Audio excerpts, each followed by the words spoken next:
Hey everybody, Crazy Grandma here. Welcome back. So I have some organizing tips that I thought I would share that might help. I always use my scraps, or at least I try to use my scraps. I force myself to use them once or twice a week, and I'll start doing some layouts where I show you some different ways that you can use some of the smaller pieces of scraps.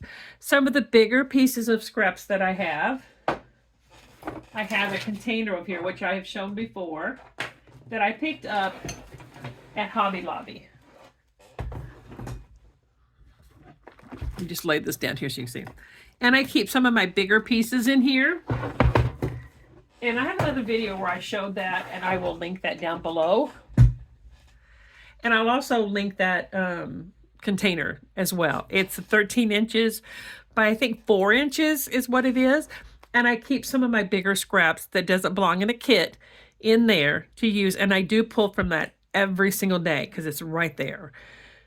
I've tried the files. I've tried the different things. That doesn't work for me personally. But I do have parts of kits that are things, collections that I want to keep together. In that case, like this one. This is part of this my favorite things collection kit, and you can see I still have I do keep my stickers in a notebook once I'm done with the collection, or if I have just random stickers and chipboard and stuff. But like this one, you see I've already used some of this. This is a piece of the paper that I used on a different layout. So what I'm going to do is keep this paper together, and I have what I'm putting it in right now is a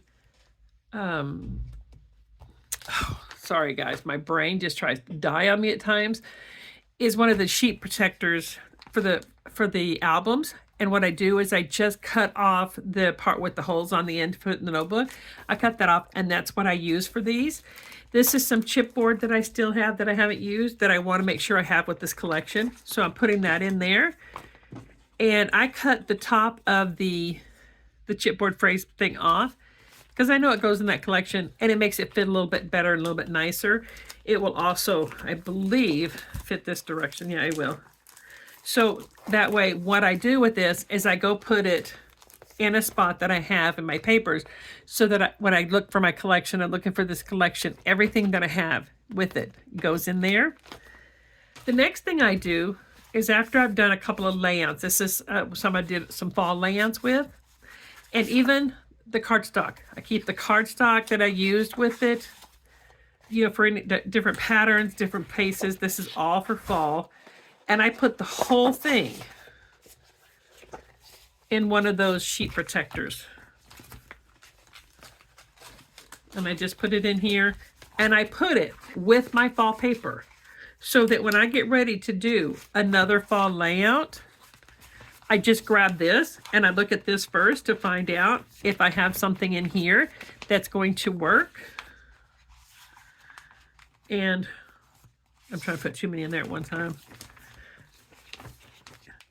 Anyway, I grab this first before I go to any other fall papers or anything like that.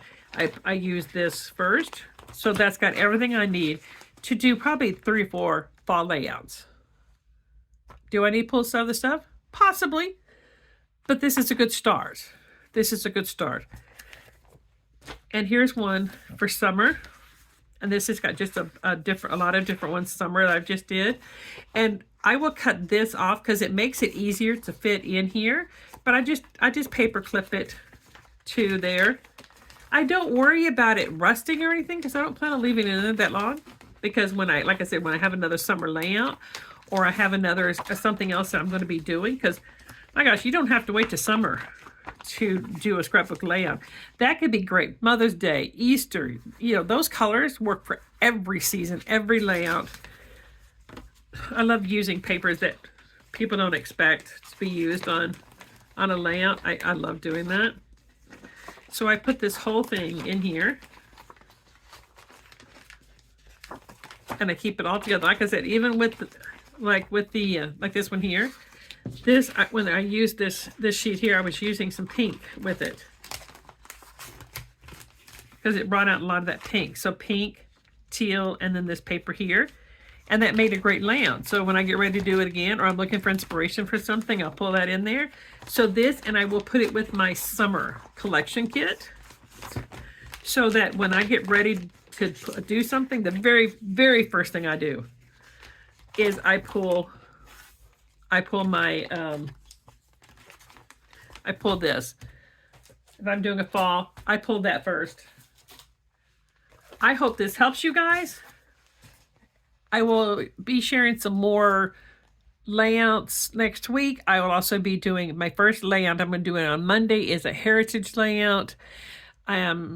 I'm also have another organizing tip for you guys, and there was another one. Oh, another layout using scraps, using a lot of scraps or using some scraps. A lot is different from different people, but I'm using scraps in a layout. I'm doing a heritage layout, and I'm doing an organizing video again. I hope all this helps you guys. If you haven't subscribed, please do so, and I will talk to you guys later. Bye, everybody.